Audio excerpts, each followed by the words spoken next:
Deus bendito, Deus eterno, nós te glorificamos nesta hora, neste momento precioso, Senhor, em que aqui estamos, ó Deus, e não viemos em busca do ouro, da prata, nem das possessões deste mundo, porque nós sabemos que o nosso tesouro está nos céus, ó Deus, e o Senhor disse, aonde estiver o vosso coração, também aí estará o vosso tesouro. Por isso, ó Deus, nós viemos nesta manhã em busca de entendimento, para que o nosso tesouro verdadeiramente esteja no céu, ó Deus.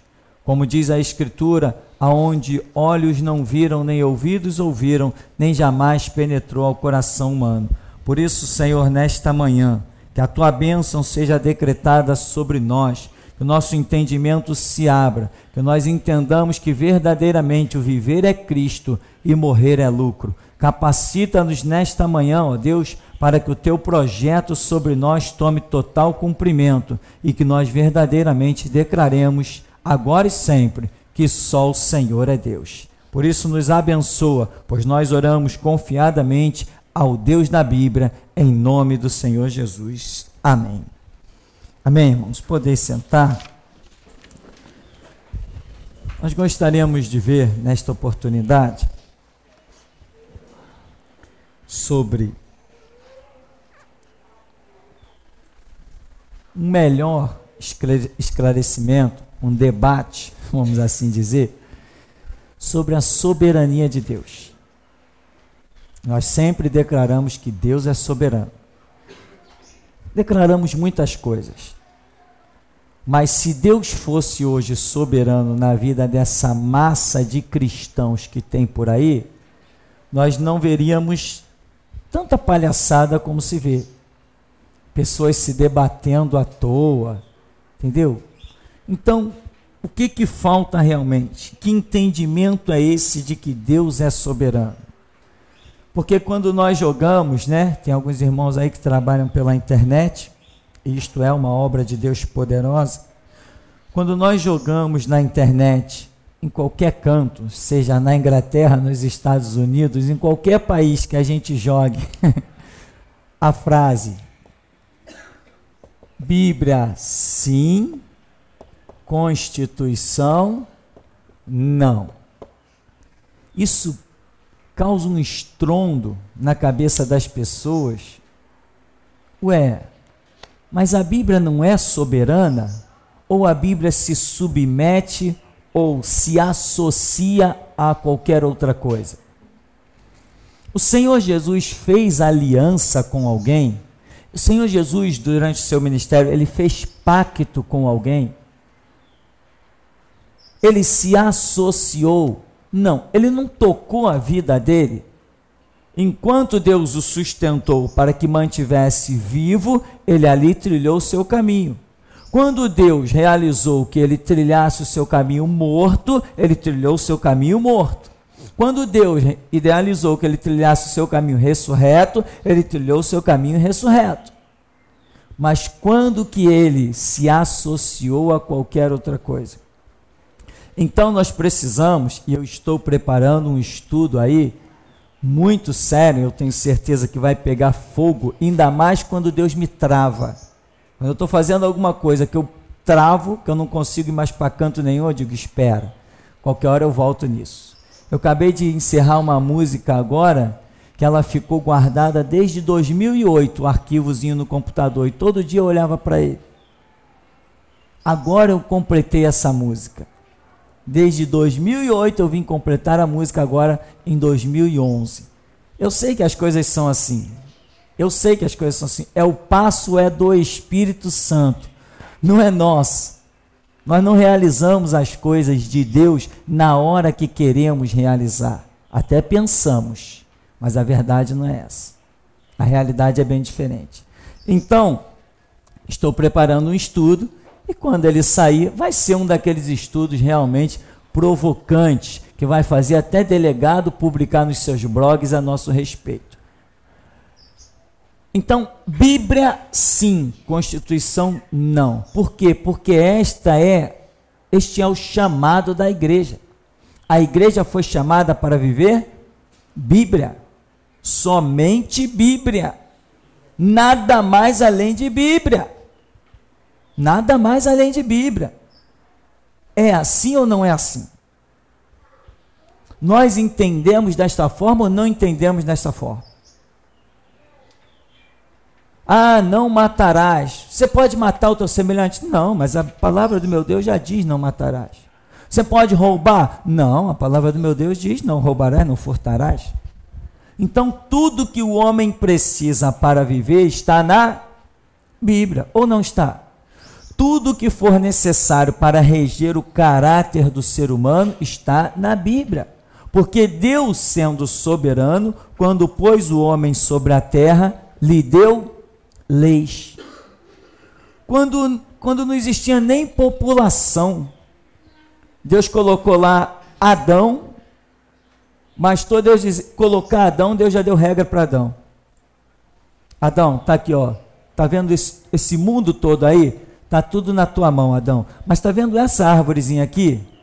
Nela não tocarás.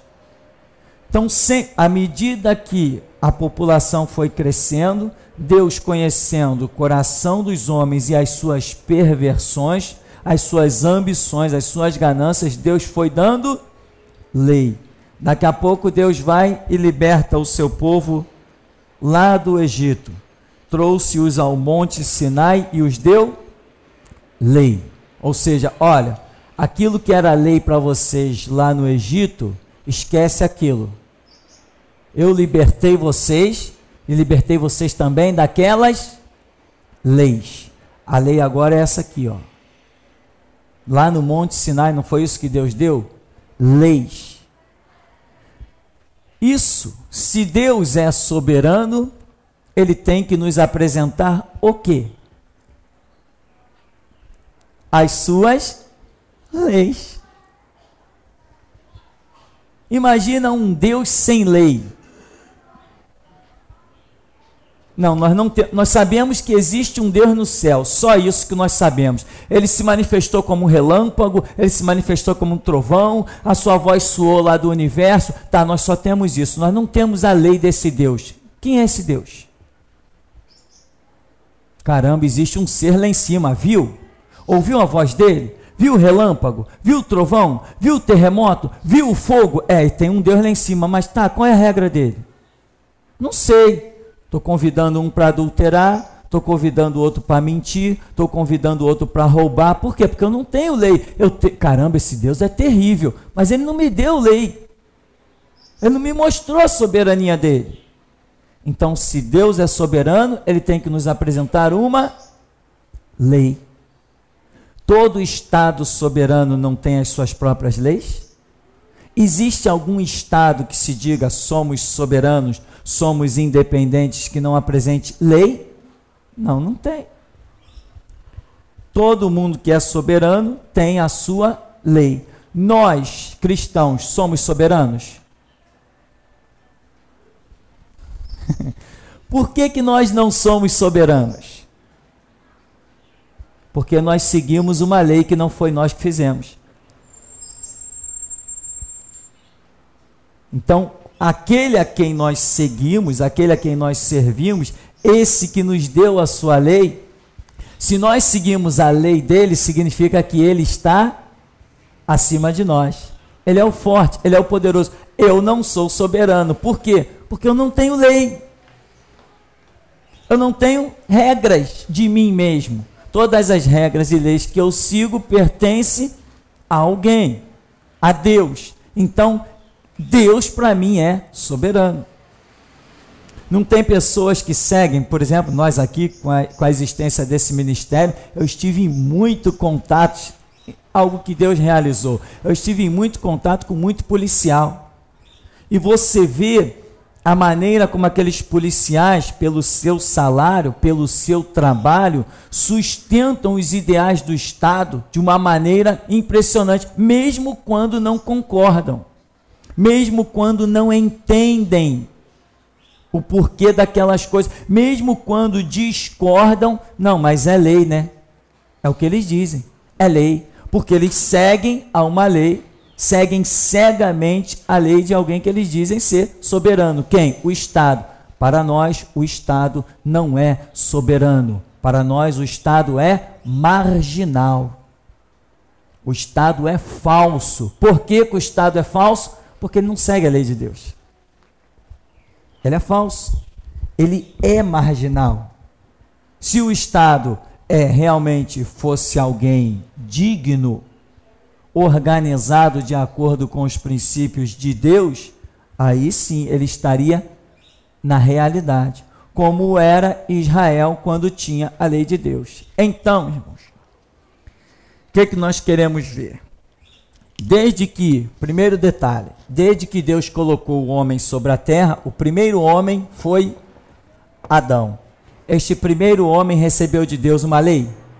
Recebeu. Esse primeiro homem recebeu de Deus uma lei. A humanidade veio crescendo e Deus foi se manifestando. Depois Deus reuniu o seu povo.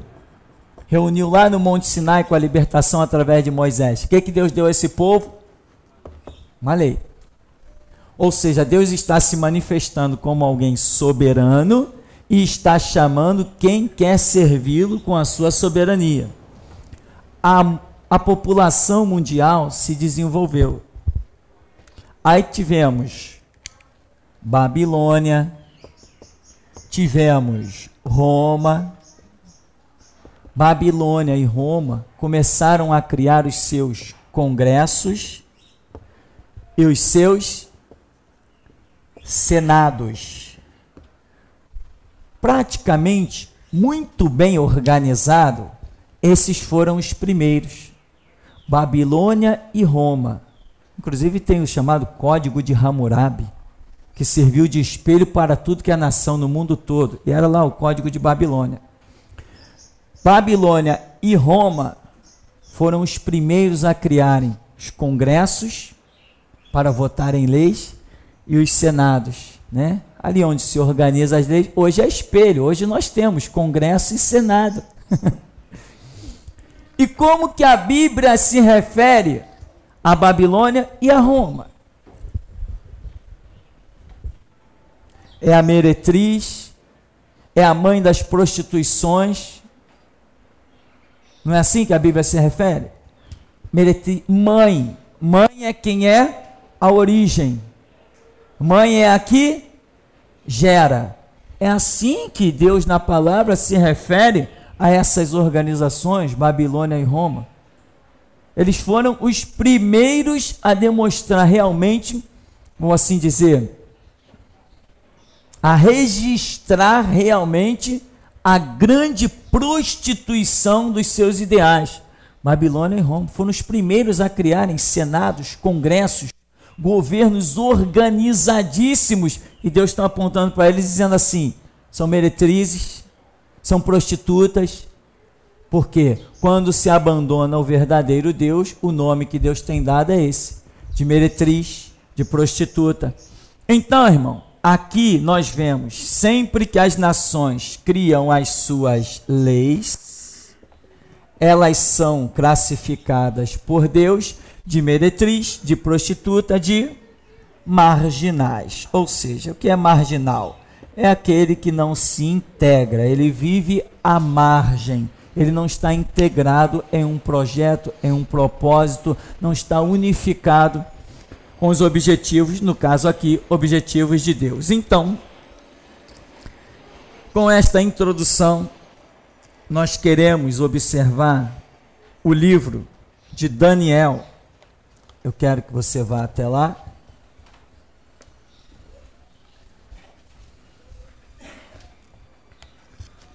Daniel, no capítulo 2.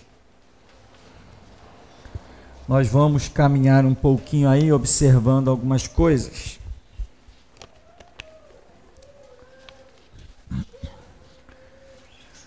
Primeiro de tudo, eu quero te dizer que Daniel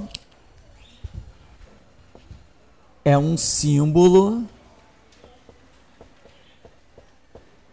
da igreja. Daniel é um símbolo da igreja. A Bíblia nos mostra várias tipologias. José é um tipo de Cristo. Me ajuda aí. Moisés, um tipo de Cristo. Então, Daniel é uma tipologia da igreja. Nós vamos ver isso espalhado, por exemplo, quando nós formos ver Sadraque, Mesaque e Abidnego dentro de uma fornalha que é símbolo da grande tribulação em que os judeus vão passar por elas. E quando, ora, Daniel era conhecido, Daniel era fiel à palavra de Deus, e Daniel também não se curvou àquela imagem. Daniel também deveria ter sido jogado dentro da fornalha. Mas como Daniel representa a igreja, e a igreja não passará pela grande tribulação, o que acontece? Daniel some do cenário. Daniel desaparece, ninguém mais vê Daniel, ninguém sabe de Daniel. Ele só vai aparecer lá depois na frente, dentro de outras simbologias. Então, em Daniel, no capítulo 2, no verso 36, existe ali, quando Daniel está... Vamos ler. Este é o sonho, e também a sua interpretação diremos ao rei. Tu, ó rei, rei de reis, a quem o Deus do céu conferiu o reino, poder, a força e a glória, e cujas mãos foram entregues os filhos dos homens, onde quer que eles habitem, e os animais do campo e aves do céu, para que dominasses sobre todos eles. Tu és a cabeça de ouro. Depois de ti se levantará outro reino, inferior ao teu, e um terceiro reino de bronze, o qual terá domínio sobre toda a terra. O quarto reino será forte como o ferro, pois o ferro a tudo quebra e esmiuça. Como o ferro quebra todas as coisas, assim ele fará em pedaços e esmiuçará. Quanto ao que viste dos pés e dos artelhos, em parte de barro de oleiro e em parte de ferro, será esse um reino dividido. Contudo, haverá nele alguma coisa de firmeza do ferro, pois que viste o ferro misturado com barro de lodo. Bom, tem mais os detalhes, mas até aí você já pode ver o quê? Daniel, que simboliza a igreja, ele tem um discernimento, ele tem um entendimento, ele recebeu uma revelação sobre as coisas que iriam acontecer desde aquele império de Babilônia até o fim. Ele vai descrever todos os impérios e a situação com relação a esses impérios que aconteceria sobre a terra. Pois eu pergunto, esta revelação seria dada a quem? Não seria a igreja? Não é somente a igreja que tem o entendimento disso, não é o que nós temos estudado aqui sobre o que vai acontecer no fim, nós já não está tudo diante dos nossos olhos? Está aí nos nossos seminários, está aí nos nossos estudos, nas apostilas, nós já não temos mostrado tudo o que vai acontecer até o final dos tempos? Porque Daniel era símbolo da igreja, e se ele era símbolo da igreja, ele tinha que conhecer o fim. Ele tinha que conhecer o fim. Então, ele conhece o fim. Tu é um reino, depois vem outro reino, depois vem outro, e no final é barro, é ferro, não vai haver mistura, ou seja, não haverá no mundo uma unificação, não haverá uma unificação total, não. Um governo mundial, sim, mas todo mundo submisso a esse governo mundial? Não. Quando a gente fala que o mundo vai se submeter ao anticristo, meu irmão, não quer dizer que o mundo realmente estará todo mundo curvado ao anticristo. Quando a gente usa a expressão mundo, tu imagina aí um contingente imenso aplaudindo. Mas vai fazer a pesquisa de boca em boca, você vai ver que haverá. É que nem hoje aí. O Brasil votou, tantos milhões votaram no presidente e tal. O Brasil elegeu maciçamente. Aí você vai na rua, você votou em quem? Não, eu não votei nesse cara não. Eu não concordo com ele. Então não haverá essa unificação, como muitas vezes a expressão pode parecer conturbada.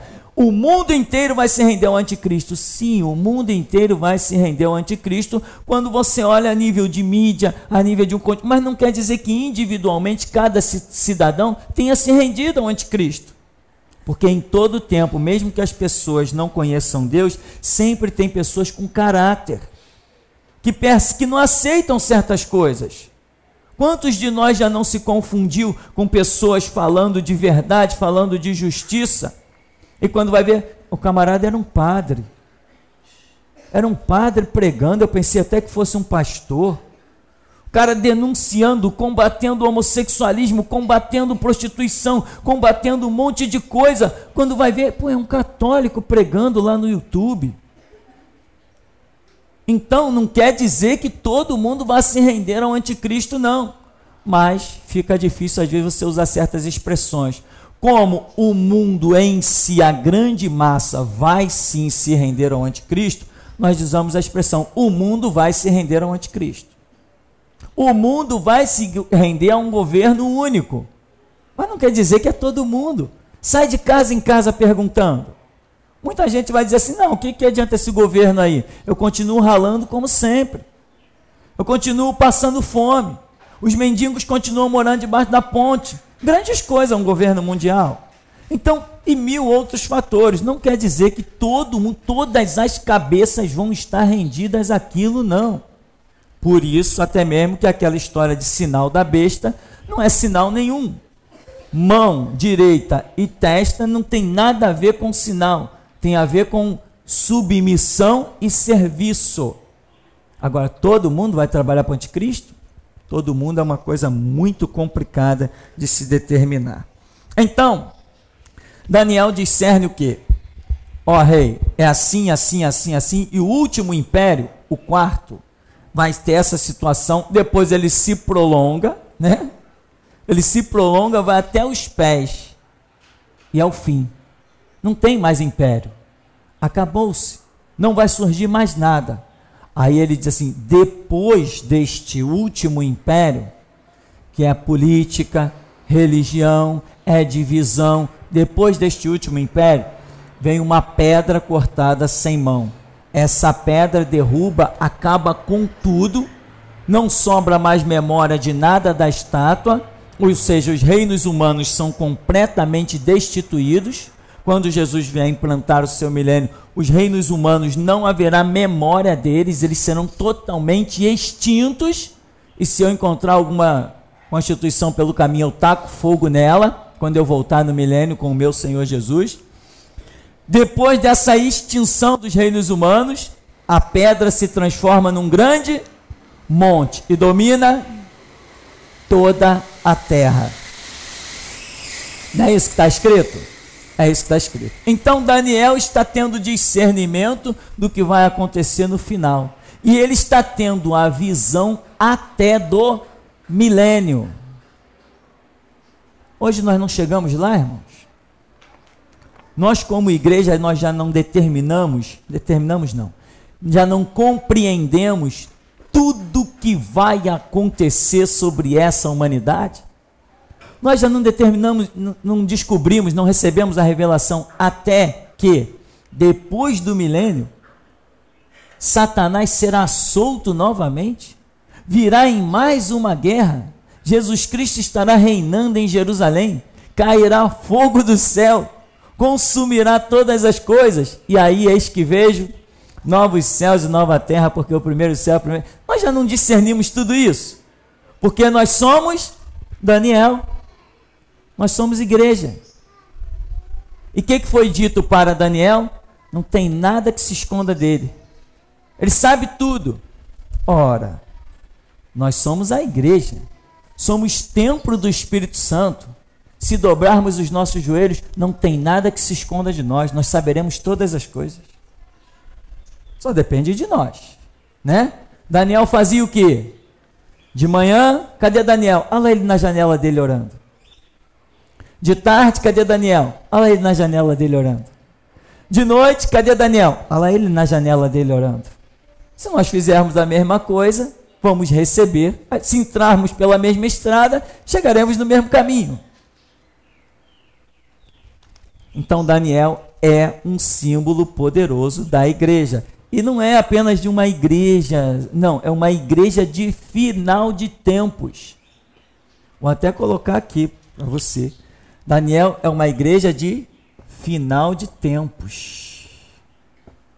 Isso é Daniel. Uma igreja que discerne coisas.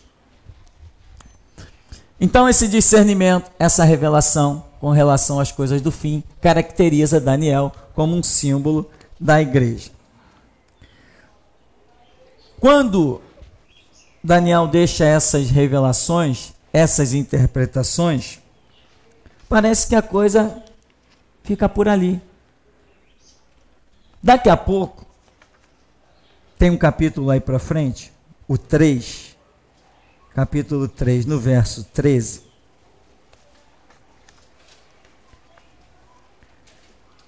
Quando Nabucodonosor constrói uma estátua sua e manda que todos adorem. Aí diz, Daniel 3,13. Então Nabucodonosor, irado e furioso, mandou chamar Sadraque, Mesaque e Abidnego e trouxeram estes homens perante o rei. Falou Nabucodonosor e lhes disse: é verdade, ó Sadraque, Mesaque e Abidnego, que vós não servis a meus deuses, nem adorais a imagem de ouro que levantei? Agora, pois, estáis dispostos, e quando ouvirdes o som da trombeta, do pífaro, da cítara, da harpa, do saltério, da gaita, de foles, prostrai-vos e adorai a imagem que fiz. Porém, se não adorardes, sereis no mesmo instante lançados na fornalha de fogo ardente. E quem é o Deus que vos poderá livrar das minhas mãos? Responderam Sadraque, Mesaque e Abidnego: ó Nabucodonosor, quanto a isto não necessitamos de te responder. Se o nosso Deus a quem servirmos quer livrar-nos, ele nos livrará da fornalha de fogo ardente e das tuas mãos, ó rei. Se não, fica sabendo, ó rei, que não serviremos a teus deuses, nem adoraremos a imagem de ouro que levantaste. Qual é a postura desses três jovens com relação à soberania de Deus? O que eles estão pensando mediante a soberania de Deus? Eles estão pensando em irem até a morte. Porque eles realmente conheceram a soberania de Deus. Eles realmente têm experiências. Eles realmente conheceram a lei de Deus. Irmão, quem conhece a soberania de Deus sabe que Ele é quem vai recompensar. Sabe que na eternidade tem algo nos esperando. Quem realmente conhece que no fim de tudo o único martelo a prevalecer será o de Deus, vai até a morte. Quem ainda não entendeu isso aqui, essa soberania de Deus, vai se curvar a mil coisas por aí. Todo mundo se curvava. Tocou lá qualquer coisa, os palhaços todos, rosto em pé, adoravam a imagem, ouviu o som da música, não é para dançar não, é para se humilhar, cara no chão. No entanto, Sadraque, Mesaque e Abidnego, que conhecem o Deus verdadeiro, o mesmo Deus de Daniel, captou? Sadraque, Mesaque e Abidnego conheciam, no tempo da grande tribulação, que é a fornalha, eles conheciam qual Deus? O Deus de Daniel. Esses serão os judeus que serão livres da grande tribulação. Os judeus que vão conhecer o Deus da igreja. Não é qualquer um judeu. Os judeus serão massacrados. Os judeus chegarão à beira do extermínio. Somente aqueles judeus que estiverem se curvando e clamarem, cercados pela grande tribulação, ameaçados, quando eles clamarem pelo Deus de Daniel, pelo Deus da igreja, aí sim a força do fogo vai se esfriar. Se eles não estiverem se curvando ao Deus de Daniel, eles vão sendo consumidos, até cair na real. Caramba, foi-se todo mundo. Todo mundo clamou aí um Messias, não resolveu? Então vamos clamar um Messias de Daniel, da igreja. Esse é o nosso trabalho no final dos tempos com os judeus. Já temos lá o site, Ouve, ó Israel, e ainda prepararemos um baita de um vídeo que é para eles saberem que o Messias deles não existe, não vai salvá-los. O Messias que trará resultado será o nosso. Se eles não clamarem ao nosso, eles perecerão. Então, Sadraque, Mesaque e Abidnego, que estão ali, são amigos de Daniel, estão servindo o mesmo Deus de Daniel. Foi Daniel quem foi o instrumento para promovê-los a um serviço de honra nas províncias. Foi Daniel quem promoveu os judeus, não foi judeu que promoveu Daniel. Ou seja, foi Daniel, igreja, que deu todo amparo para aqueles judeus. A revelação toda veio para Daniel, o homem que está ali liderando. Quem está liderando no final dos tempos é a igreja, e tem judeus ali também, mas a igreja vai sair de cena e judeu vai ficar. Então, Daniel que falou: rei, coloca esse aqui lá na província, tal. Foi Daniel que deu todo amparo para eles. Ou seja, é a igreja que fará a promoção, no caso aí, espiritual dos judeus nos últimos tempos. Nós, Voz da Restauração, estamos já trabalhando para os judeus. Deus já nos tem dado esta direção e já tem algum tempo que nós temos feito esse trabalho. Eu estou esperando aí um vídeo que vai ser tipo de ponta a ponta para nós alcançarmos os judeus. Primeiro, vamos alcançá-los provocando muita ira neles. Vamos alcançá-los sendo acusados de antissemitismo e um monte de besteira mais que vem pela frente aí. Eu já estou sabendo de tudo isso, mas não estou nem aí. Vou fazer a obra, porque seja vivo ou seja morto, meu Senhor Jesus vai ser glorificado. Então, irmãos, eles estão postos, como conhecem o Deus de Daniel, enfim, eles vão até a morte. Por quê? Para eles, a soberania de Deus foi revelada. Deus foi manifesto a eles. Aqui então ainda, depois de tudo isso, nós vamos até o capítulo 6.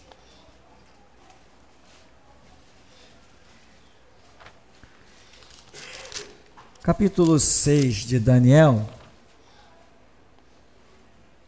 onde vai mostrar Daniel na cova dos leões, o que vai representar as lutas da igreja, né? Pedro vem e escreve lá: olha, o diabo, vosso adversário, está rodeando, rugindo como leão, está ao derredor, rugindo como leão, buscando a quem possa tragar. Quando Pedro fala isso, provavelmente ele não conhecia essa simbologia de Daniel. Ele não menciona isso, pelo menos. Como Paulo faz várias citações do Antigo Testamento, quando Pedro menciona isso, ele não fala nada do Antigo Testamento. Então nós imaginamos que ele nem tinha conhecimento disso. Mas hoje nós já vemos o projeto do Espírito Santo com isso aqui.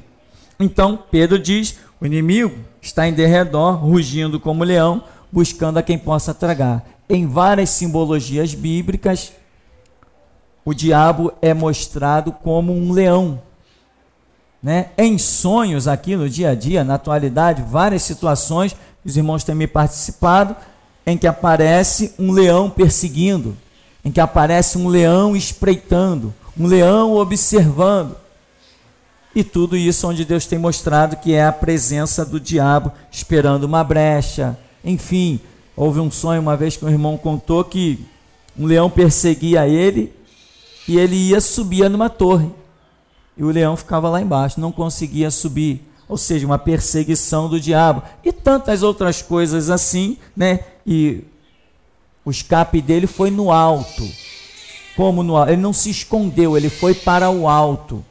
Esse fator de ir para o alto tem um porquê. O alto representa espiritualidade, ou seja, só escapamos do diabo com espiritualidade. Mas enfim, o leão representa Satanás. Aqui no capítulo 6, nós vamos ver Daniel jogado na cova dos leões. Mas é aí que nós queremos enfatizar e até terminar o nosso comentário desta manhã. Por quê? Nós já falamos tantas vezes sobre isso, irmão. que são pequenos detalhes que podem nos arrancar da presença de Deus, e não grandes detalhes. Daniel, símbolo da igreja. Daniel, alguém temente a Deus. Daniel, como se vê, disposto a dar a vida pelo evangelho. Um pequeno detalhe. O que os homens fizeram? Olha, a partir de hoje, quem fizer qualquer petição tem que fazer ao rei. Aí criaram lá uma lei, história de Medo, de Persa, anel do rei, lei que não pode ser revogada, essa palhaçada toda. De repente, eles veem, eles já sabiam disso, e Daniel está lá no mesmo lugar de sempre, fazendo as suas orações. Eles, pronto, está lá. Daniel está orando. Daniel transgrediu a lei. Você entende? Se Daniel para de orar, ele não teria transgredido a lei dos homens e teria transgredido a lei de Deus por um simples gesto.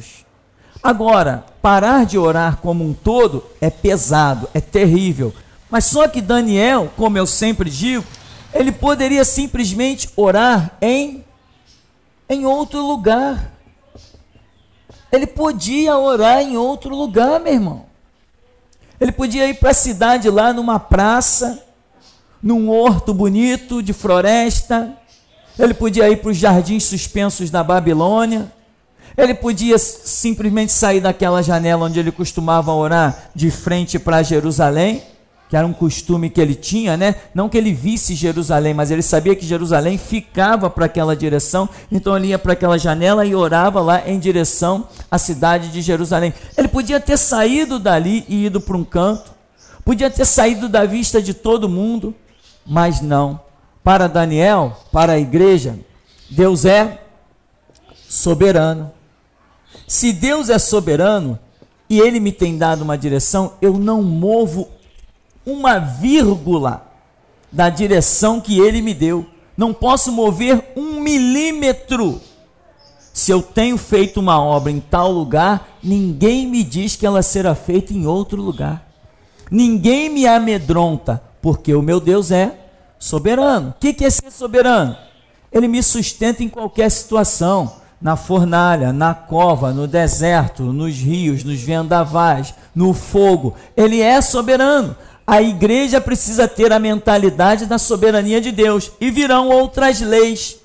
Às vezes, leis que os homens criam, irmão, não são leis grosseiras. E muitas vezes nessas leis que não são grosseiras, é aí que vai existir a queda da igreja. Na lei que não é grosseira. Quando a coisa é grosseira, o homossexualismo, caramba, isso é pesado demais. A igreja resiste. Mas às vezes vem um detalhezinho tão pequeno, tão mínimo, e a igreja não discerne que ali ela fracassou.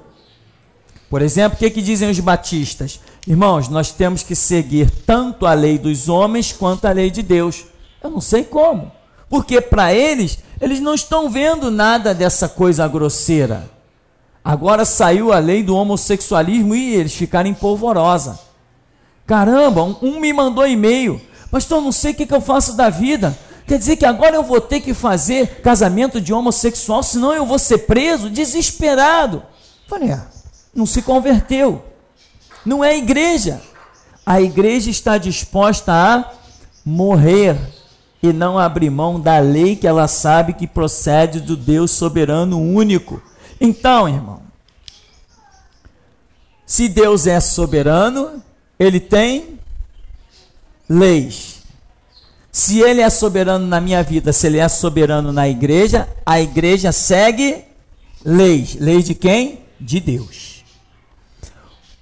Só para terminarmos, o detalhe aqui foi muito minucioso.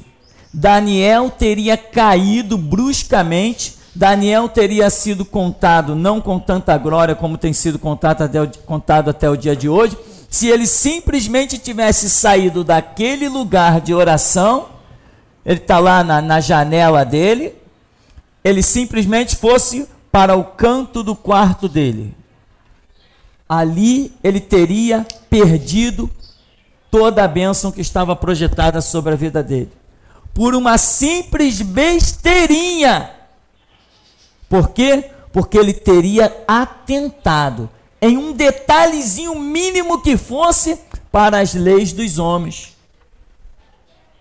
E a igreja não pode atentar para leis de homens. Eu recebi um e-mail, a pessoa diz assim: mas pastor, quer dizer que na tua igreja você ensina as pessoas a viverem em adultério? Por quê? Porque leu o estudo casamento versus registro de casamento e vem com uma baboseira dessa. Pastor, na tua igreja você ensina as pessoas a viver em adultério. Não, aqui eu ensino as pessoas que não devam se curvar à lei de homens, porque nós já temos a nossa própria lei. Se chama Bíblia. Se hoje a igreja estivesse realmente vivendo a soberania de Deus, essa massa toda por aí se dizendo crente, né? Tem gente que se diz crente e está na Universal. Eu não conheço crente de lá. Tem gente que se diz crente e está na Mundial. Eu não reconheço crente nessas denominações. Tem gente que está em denominações cuja liderança é toda da maçonaria. Os metodistas, os presbiterianos e agora boa parte dos batistas. E se dizem crente. Eu não reconheço crente desse jeito. Tem gente que se diz crente, mas está numa igreja que faz batismo de criança. O cara está numa... Eu sou crente, da onde? Da igreja batista tal, que faz batismo de criança. Tem gente que se diz crente da igreja batista da Lagoinha, que fica com aquela disretimia, aquela loucura de gente engatinhando no palco, que nem os palhaços, né? Tudo levado por música, por guitarra, por contrabaixo, por bateria, mas de espiritualidade não tem absolutamente nada. Tem gente que se diz crente porque estão lá na igreja do G12. Então isso não é crente. Se essa massa aí fosse crente, seguindo a Bíblia realmente, quando os homens viessem com as suas leis, a igreja simplesmente diria assim: pode fazer à vontade, agora não vem de onda para o nosso lado não. Acabou a história, meu irmão. Mas não diz o censo que somos 30 milhões? Então podem fazer a lei que for. Podem fazer a lei que for. Nós somos 30 milhões? Podem fazer a lei que for. Só que nós não somos 30 milhões. Nós somos 30 milhões de fracassados, covardes e desviados. A igreja é uma minoria. A igreja é uma minoria. A igreja mesmo é uma minoria. A igreja hoje eu não tenho nem como avaliar. Se a igreja realmente estivesse vivendo a soberania de Deus, vamos aprovar o aborto. Faça festa. Não vem com essa lei para cima da igreja. Vamos aprovar o homossexualismo. Beleza, quer que a gente pague o bolo e as velhinhas? Vamos comemorar, mas não vem com essa lei para cá não. Senão vai ter encrenca. Mas cadê a igreja? Cadê a igreja, meu irmão? Cadê a igreja que pastores estão sendo presos e ninguém diz nada? Homens milionários aí se dizendo pastor, homens na mídia com programas 24 horas, vê um crente preso, vê um crente injustiçado. Cadê eles? Cadê a igreja? Ninguém diz nada, meu irmão. Cadê os pastores lá do Amazônia, do caso daquele juiz que mandou prender um cara, que o cara ficou até problemático lá dentro da cadeia? Cadê os pastores, meu irmão? Lá do Amazonas, cadê eles? Cadê os crentes? Não vi ninguém ir lá e apedrejar a casa desse juiz. Não vi ninguém fazer isso. Cadê o senso de revolta e de justiça? Vai ficar brigando com um papelzinho? Negativo, vai lá e arranca o cara da prisão na marra. Mas cadê os crentes? Não, porque está brigando na justiça. Quem brigando na justiça? Então deixa o cara solto, briga na justiça depois. Mas cadê os crentes? É revolução. Quem conhece a soberania de Deus não se curva a injustiças não, meu irmão. Isso prova que nós não somos 30 milhões. Isso prova que no Amazonas não tem crente. Só tem assembleiano, mas crente não. Tem um monte de pastor pilantra e mercenário, mas crente não.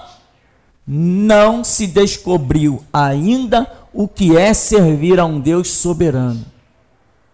Não se descobriu isso ainda. Você vê que quando as coisas acontecem, todo mundo fica caladinho, ninguém diz nada. O cara tem canal no YouTube, o cara tem canal no Vimeo, o cara tem canal no GodTube, o cara tem canal no Orkut, ele tem canal no Sonico, como é que chama?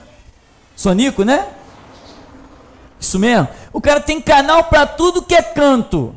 Aí acontece uma coisa que repercute na nação toda. Você acessa o canal do cara, o cara está calado.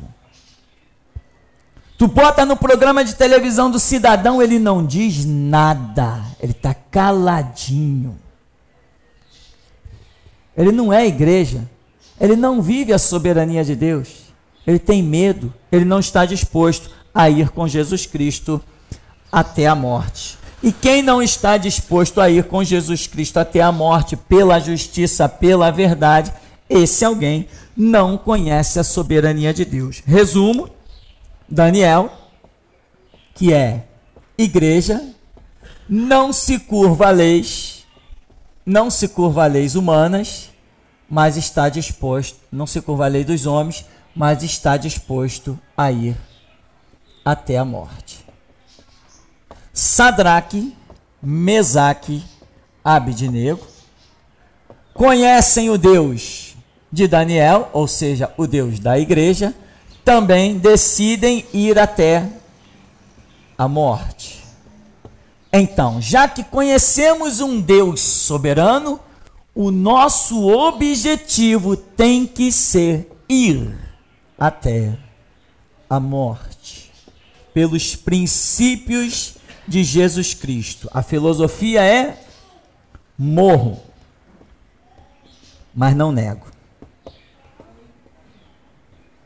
Quem conhece a soberania de Deus não se curva a outras leis. Se curvar-se a outras leis, não está servindo a Deus. Porque entre Bíblia e constituições só existe uma coisa: um abismo intransponível. Vamos dar uma paradinha? Daqui a pouco a gente volta.